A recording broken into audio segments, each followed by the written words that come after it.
የማስበው ሙሉ በሙሉ ከዚያ ቦታ መቼ ወጥቼ ወደ ቤቴ እንደምደርስ ነበር። ግማሽ ሰዓት ያህል የተቆጠረ መሰለኝ። አቅሜ ፈቅዶ ማድረግ የቻልኩት አንድ ነገር እጄን ወደ ላይ ዘርግቼ አልችልም ጌታ ሆይ አልችልም ማለት ብቻ ነበር። በዚህ ቅጽበት ከጥልቅ ልቤ ውስጥ አለመቻልህን ማወቅ ደስ ብሎኛል። አሁን እኔ እሰራለሁ የሚል ድምፅ ሰማሁ። አሁን ዘና አልኩ። ድምፁ ያመጣልኝ እረፍት ከሲኦል ወደ ገነት የመግባት ያህል ነበር። ሕይወቶ በሰማያዊ ረሃብ እንዲሁም በእግዚአብሔር መገኘት እንዲሞላ ይፈልጋሉ? እንግዲያውስ ይህንን ቪዲዮ እስከ መጨረሻው ይከታተሉ።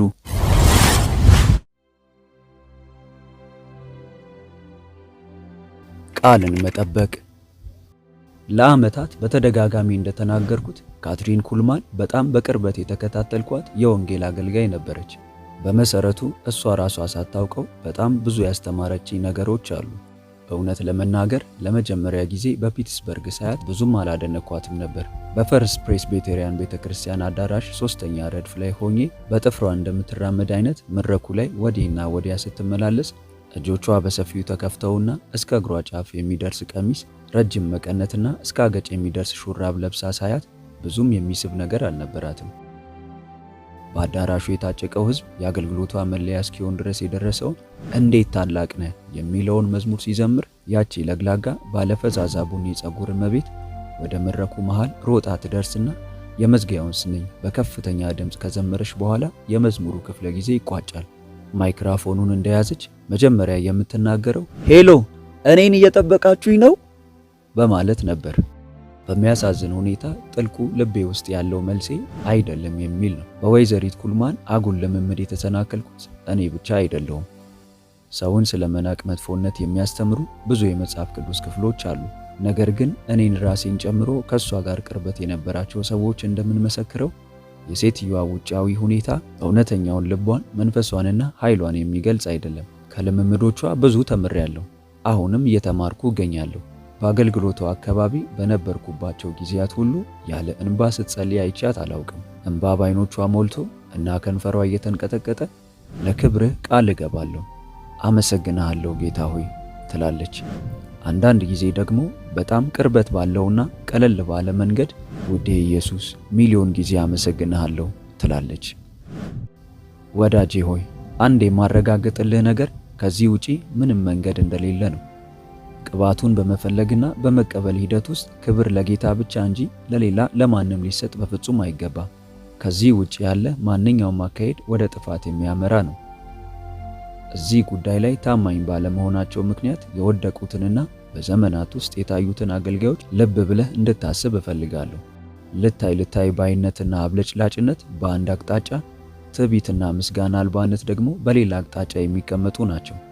ለክብርህ ቃል እገባለሁ፣ ሚሊዮን ጊዜ አመሰግንሃለሁ ውዴ ኢየሱስ። ስለ ጸሎት የተማርኩት ካትሪን ኩልማን ወደ ጌታ የሄደችው በ1976 ዓመተ ምህረት መጀመሪያ አካባቢ ሲሆን በ1977 ዓመተ ምህረት የሷ ፋውንዴሽን በፒትስበርግ ከተማ በተደረገው የመታሰቢያ ፕሮግራሟ ላይ እንዳገለግል ጠየቀኝ።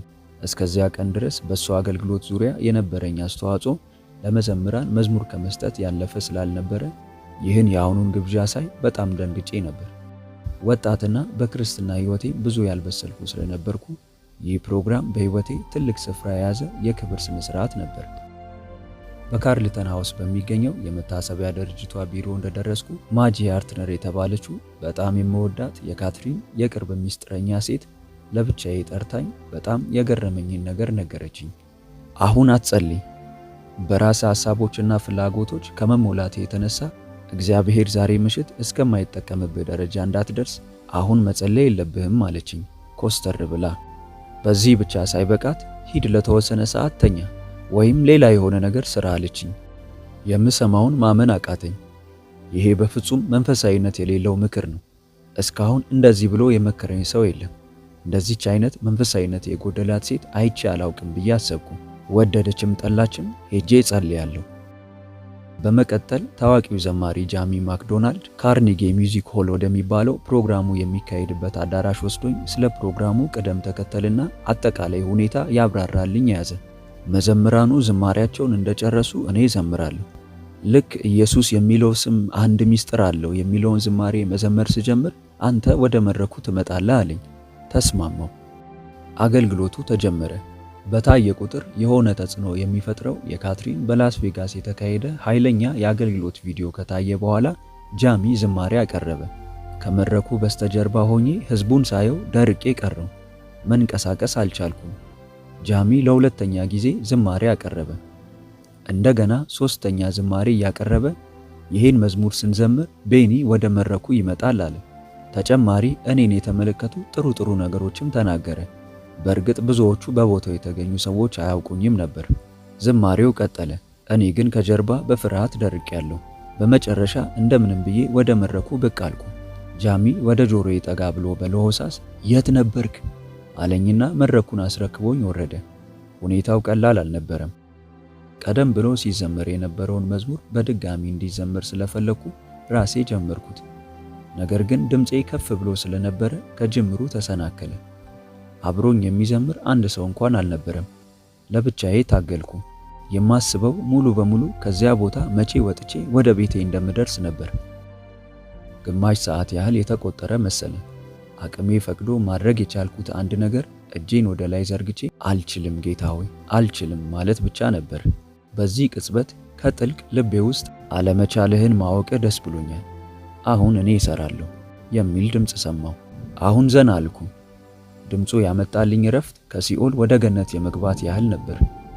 ልክ ነገሩ የሚሰራው በእኔ ችሎታ እንዳልሆነ በተረዳሁበት ቅጽበት በማያጠራጥር ሁኔታ የመንፈስ መለቀቅ ሆነ። የእግዚአብሔርም ኃይል ወርዶ እያንዳንዱን ሰው እየነካ ነበር። እኔ ሳልሆን ራሱ እግዚአብሔር ነበር እየተንቀሳቀሰ የነበረው። በአስገራሚ ሁኔታ እግዚአብሔር የሚሰራበት አገልግሎት ሆነ። ከአገልግሎቱ በኋላ ማጂ ወደ እኔ መታ የነገረችኝ ነገር መቼም አልረሳውም። የነገረችኝ ሐሳብ ካትሪን ሁል ጊዜ የእናንተ ጸሎት አይደለም፣ የእናንተም ችሎታ አይደለም፣ ይልቅ የችሎታ ጉዳይ አለመሆኑን ማወቅ ነው ብላ ትናገር ነበር። ለጌታ እውቅና መስጠት ተማር ቤኒ የሚል ነበር።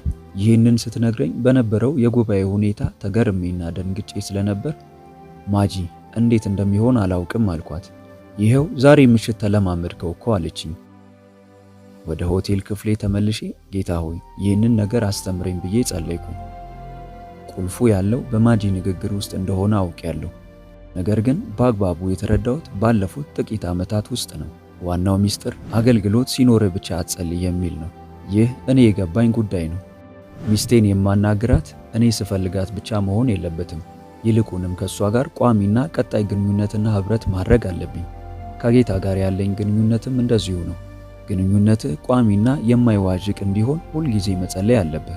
ስፈልግህ ብቻ አናግርሃለሁ ብለህ ለተወሰነ ጊዜም ቢሆን እንኳን ልትተወው አትችልም። እግዚአብሔር ከኔ ጋር ቋሚ ህብረት ከሌለ ቅባት የለም ይልሃል። ሕይወትህ እንደ ጸሎትህ ነው።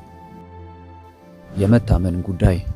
ይህ በግሌ የተፈጠረው ታሪክ እየተካሄደ በነበረበት ወቅት ማጂ ሃርትነር ይህን አይነት ህብረትና ታማኝነት በህይወቷ እየተለማመደችው ነበር። ምን እያልኩ እንደሆነ መቼም ይገባሃል። አንድ ቀን ማጂና እኔ የምሽት አገልግሎት ተካፍለን ስንመለስ በፒትስበርግ ጎዳናዎች ላይ በመኪና እየተጓዝን ነበር። ጎዳናዎቹ ጭር ያሉ ነበሩ። እናም የትራፊክ መብራት ላይ ደርሰን ስንቆም ማጂ ወደ እኔ ዞር ብላ ያ በስተግራ ያለው ህንፃ ይታያል? በፊት ወይዘሪት ኩልማንና እኔ ለረጅም ዓመታት የኖርነው እዚህ ህንፃ ውስጥ ነበር አለችኝ። ህንፃው ያረጀ የመኖሪያ ህንፃ ነበር። ከትንሽ ዝምታ በኋላ ማጂ እስኪ ያን ጊዜ ካትሪን የነበረችበትን ሁኔታ ንገሪኝ አልኳት። ማጂ ጥቂት ማሰብ እንደጀመረች የመንፈስ ቅዱስ ቅባት በላይዋ ላይ ወረደባት።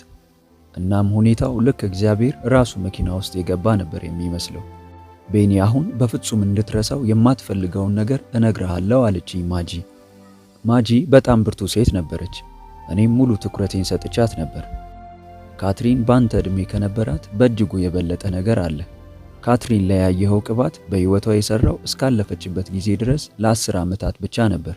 ደንግጬ ማጂ እኔ እኮ ያ ቅባት ካትሪን ላይ ሁሌም እንደነበር ነበር የማስበው አልኳት። በፍጹም በፊት የነበራት ስታልፍ ከነበራት ጋር ሲነጻጸር የለም ሊባል የሚችል ነው። በመቀጠል በደብዛዛው ብርሃን ውስጥ ወደ እኔ ትኩር ብላ እየተመለከተች እግዚአብሔር በዚህ መልኩ ለምን እንደቀባት ታውቃለህ አለችኝ። ራሴን ነቅንቄ እንደማላውቅ ተናገርኩ። ምክንያቱም ለቅባቱ ታማኝ ስለነበረች ነው። በርካታ ሰከንዶች በጸጥታ አለፉ። በመቀጠል የቀኝ እጇን ጠቋሚ ጣት በቀጥታ ፊቴ ላይ ጠቁማ በጠንካራ ግን ደግሞ በማይጎረብጥ ድምፅ ሊያምንህ ከቻለ አለችኝ። እግዚአብሔር ራሱ የሚናገር ነበር የሚመስለው። ሊያምንህ ከቻለ ብቻ ደገመችው። ጣቷ ፊቴ ላይ እንዳነጣጠረ ጥቂት ጊዜ ቆይቶ ነበር። በመካከላችን ፍጹም ጸጥታ ሰፍኖ ነበር። በመኪናችን በጨለማው ጎዳና ስንከንፍ የነበረው። በዚያ ምሽት የሆቴል ክፍሌ ውስጥ ሆኜ ምንም ነገር መናገር አቅቶኝ ተናውጬ ነበር። በሕይወቴ ሁሉ ሆኖ በማያውቅ ሁኔታ አምርሬ ጌታ ሆይ አንተ የምትተማመንበት የተቀባ ሰው አድርገኝ አልኩኝ። መታመን ለክብርህ ቃል እገባለሁ እና ውዴ ኢየሱስ ሚሊዮን ጊዜ አመሰግንሃለሁ። ሌላ መንገድ የለም።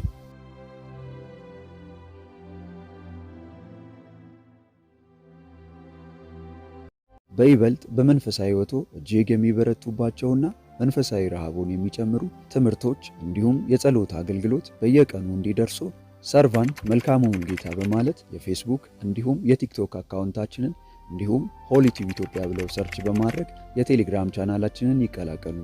ተባርካችኋል።